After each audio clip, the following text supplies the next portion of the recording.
let me open up just by making a few comments, and then we open it up to the floor. I thought all three papers, in fact, the whole conference is far more interesting than I thought it would be when I saw the titles. So the first thing is this, and I think I speak here for Gabi. It's a very strange feeling. It's the first time it's happened to me that I'm sitting at a conference where things that I've lived in and experienced have become historicized. Most of which, surprisingly, are accurate. But there are one or two things that I think should be mentioned. In the first place, Irena, you spoke about the first professor of German history. You should have mentioned that his name was George Mosse. Right. And George Mosse, obviously, as we all know, had this tremendous influence on all of us. But the point that I wanted to make in this context, having met and, of course, known and loved Yehoshua Arieli, is that great friendship that occurred between Mosse, Arieli, Van Taden, but especially Rudolf Vierhaus. So the relations, again, were not only scientific, but were also deeply personal, and at that early stage, talking about exceedingly sensitive topics.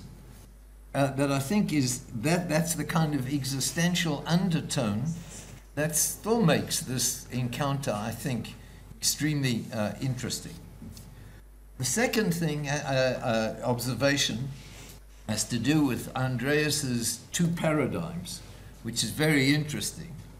And it relates also to Irena's outline that the first conference was held on the crisis of liberalism. We won't go into why Van Taden didn't want anti-Semitism there. That's another question. But what is interesting is that's the common ground at that stage that could unite both Israeli and German scholars. There were liberal assumptions and liberal beliefs which they saw were obviously undermined in Nazi Germany. When it comes to the second paradigm change, what is very interesting is that the German Jewish emigres, many of them, later became iconic in Western culture as a whole.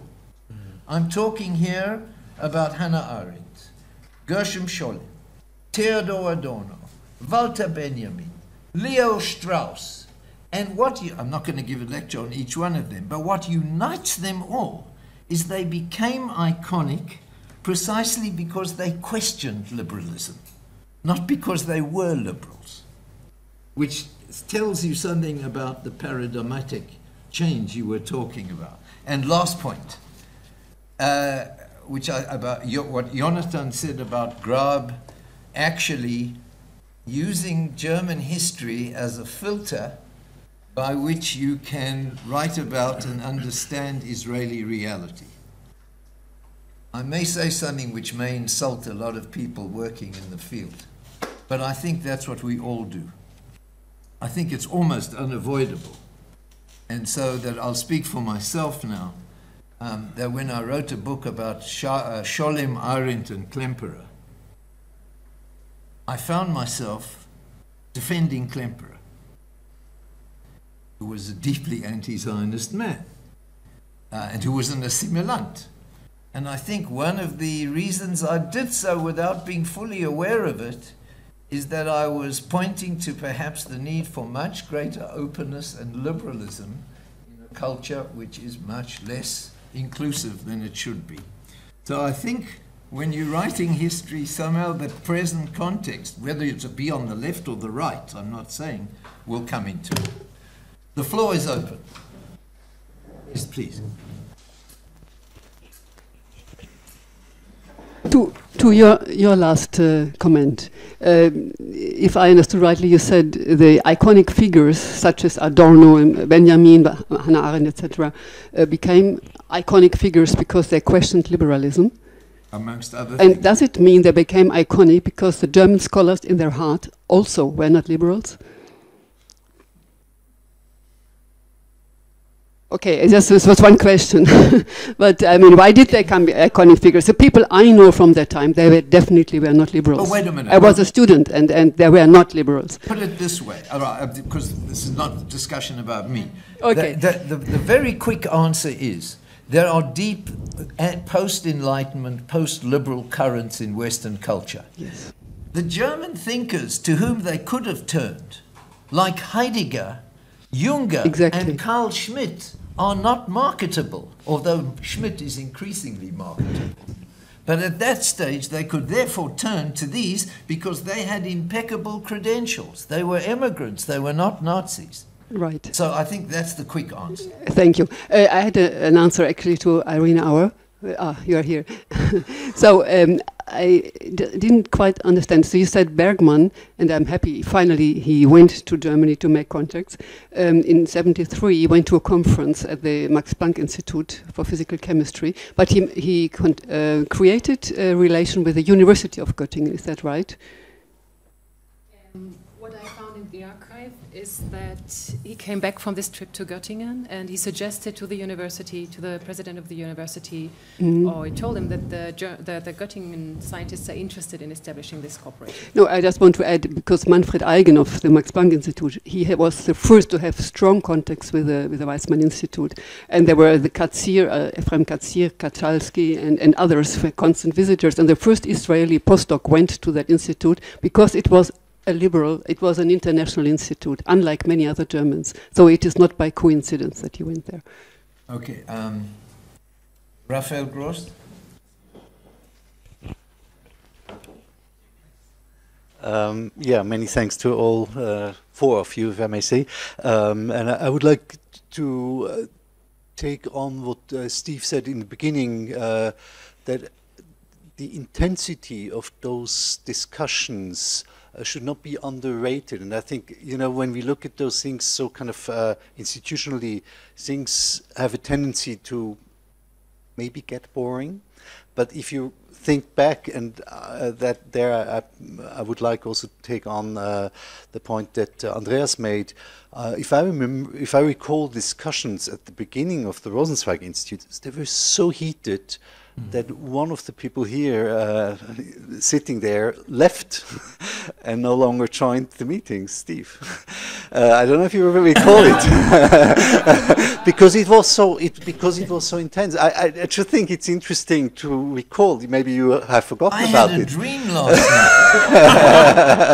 night. And I think it's interesting because I think it was so intense because the discussion was in a way your position and also the Mosse position of kind of historicizing of you know, looking at the questions that were involved from point of empirical history, and Stefan Moses, who very much looked at it more on a kind of essentialistic way. At least that's how I saw it at that time. And I still think that is a very interesting debate, and it also had implications on the fellows there. There, I think, were 12 or 14, some from Germany, some not, that also came into it. So I think it's very interesting to also have a kind of a close reading of those discussions in a way, so that it's not going to get lost.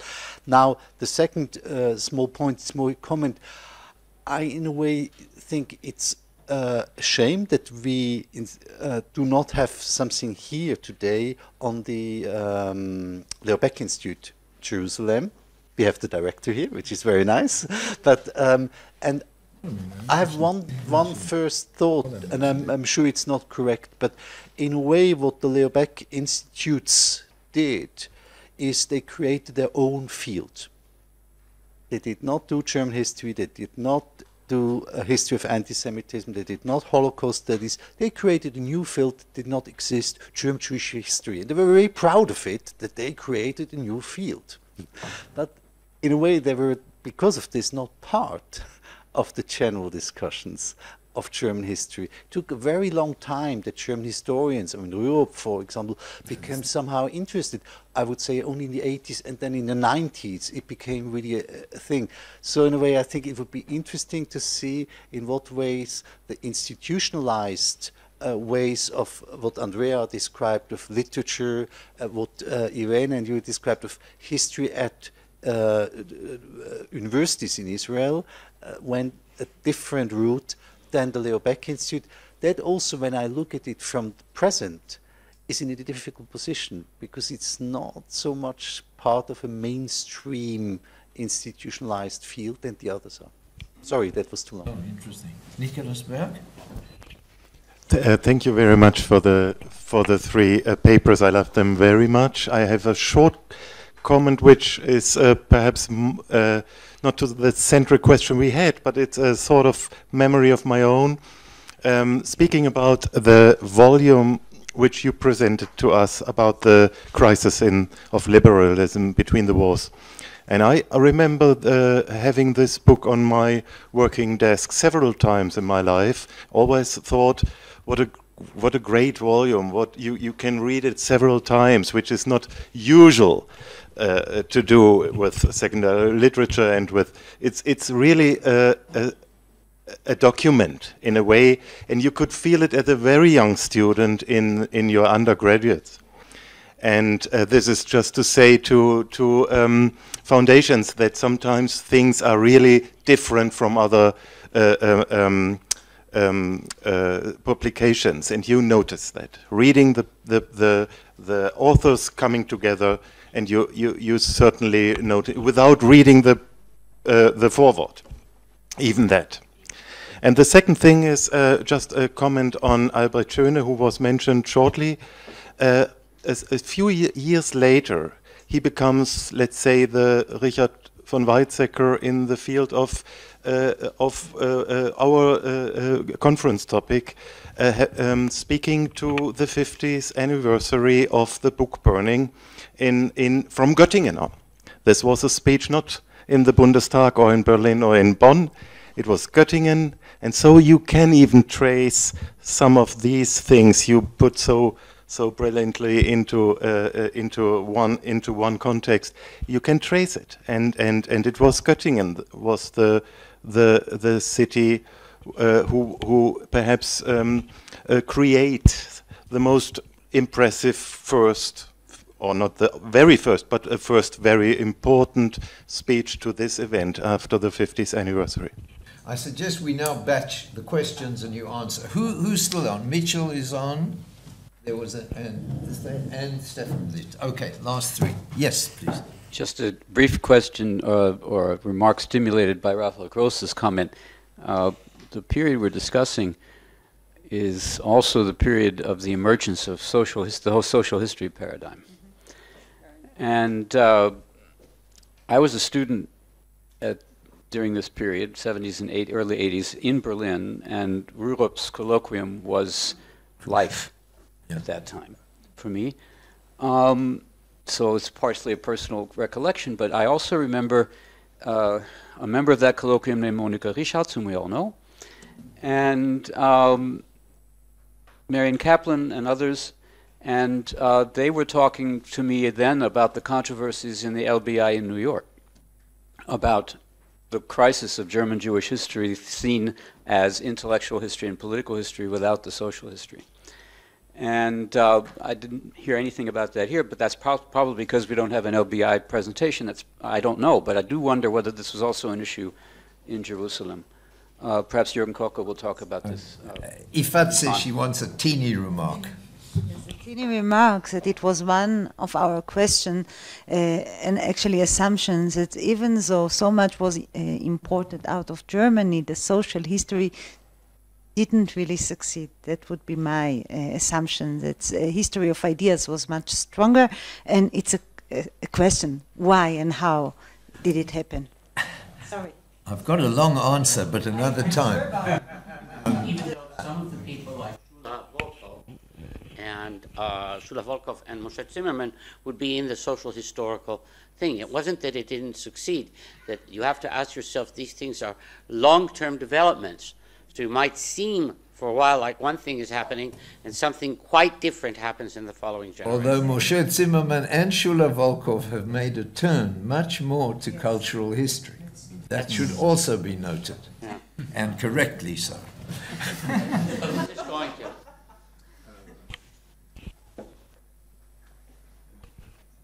Yes, thank you very much. My question goes to Jonathan, of course, because I know a bit the archive of Walter Grab. And when I was going through these materials at their very point of creation at Walter Grab's apartment in Tel Aviv, I got immediately the feeling that somehow the percentage of languages used in his archive are extremely overwhelming, because I found basically only German materials, and you referred to the large bunches of book reviews written in Germany, and you said rightly that meant something to him. And what I saw is hundreds of letters written in German in Germany, and I was looking for anything in Hebrew. I mean, he was professor at the university in Tel Aviv, and I couldn't find then anything. Maybe you've seen it much more in detail. Could you please say something about that too? Thank you very much.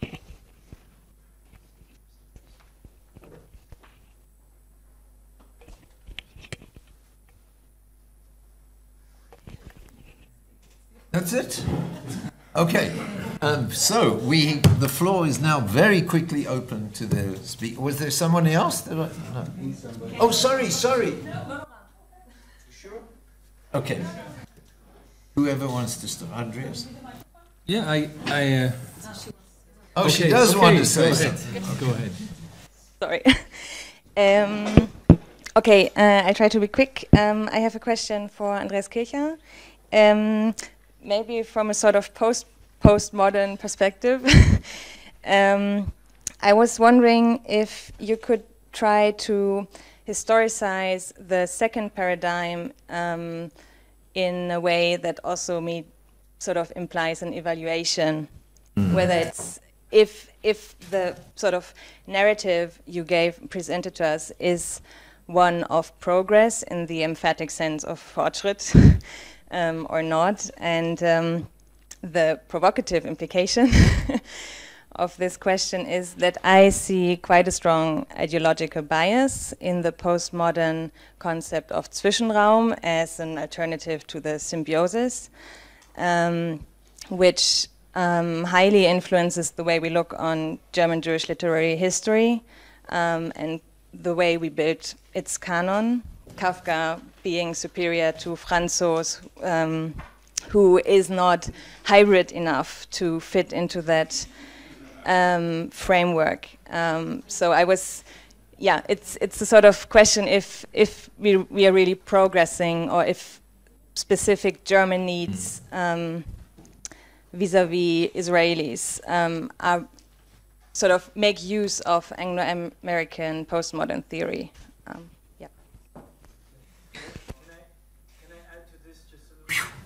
To the microphone. Just to add to this, to Andreas as well, is there most of the discussion was about pre-war literature? How does the post-war literature phase into that? Okay, maybe I should begin with I mean several different aspects of your questions. First, Raphael, of course. I think this goes also to the last question.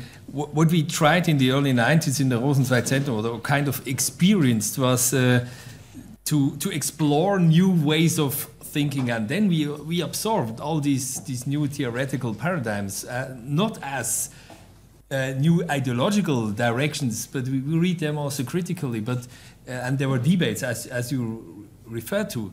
These were not ideological decisions to, let's say, follow these paradigms in the sense of we have now the right path or something like that, or the right way to understand Jewish history or Jewish literature. I really try to show the ideological shift, which means not only the shift in the sense of the methodological side on the theoretical side, but also the implications and the expectations towards, let's say, notions like the hybrid and the transculturality and so on. And I absolutely agree that we have to historicize these types of theoretical approaches. And I made clear that I wouldn't follow that. It's not my position, even though I learned a lot of it, but I wouldn't follow it in the sense of now we have the solution for the problem we had in the first generation, let's put it like this. Not at all, but we have to analyze that. But I think it's just a historical fact that these theoretical paradigms have been extremely present and were highly discussed in the 90s, and they seemed at that point of time to imply a lot of answers towards older concepts of symbiosis and Wiedergutmachung, Betroffenheit, and all these. We wanted to get rid of all these old notions that seemed not to describe what happened, but were highly static and full of identifications. And I think more interesting is to understand why these new theoretical paradigms were so interesting than to accept them as progress in the discussion. So I am, in that respect, a historian of knowledge and ideas, and I see it very critically what happened. Nevertheless, I would say that they were able to get new perspectives that were also important to bring the discussion forward, not in the sense of progress, but to gain new perspectives. And I think we are still in that phase to a large extent. So that's maybe the most important part of that discussion. Yeah. Okay, Jonathan or Irina? I can respond very shortly. I think the division of languages within Grab's archive is very telling, because apparently he spoke perfectly good Hebrew, and as I understood yesterday from Dan Diener, he also managed to overcome his Viennese accent throughout the years. And there are only a couple of drafts of his lectures written in very easy to read handwriting in Hebrew, also in perfectly phrased Hebrew. So it wasn't a matter of problem, it was a matter of choice, and also with whom he wanted to be in contact with. So, for instance, apart from Zvi Bacha and Gideon Freudenthal, with whom he had a very interesting correspondence, by the way, and he was the one to establish the connections between Freudenthal and Zvi Bacha in Tel Aviv, and Zvi Yavetz. But so apart for these two, he had no correspondences with Israeli scholars, and, well, perhaps they spoke over the phone, but he regarded his relations to scholars in the Hebrew University as miserable. That was the word he was using. It's pretty general. Yeah. So we can further discuss it later.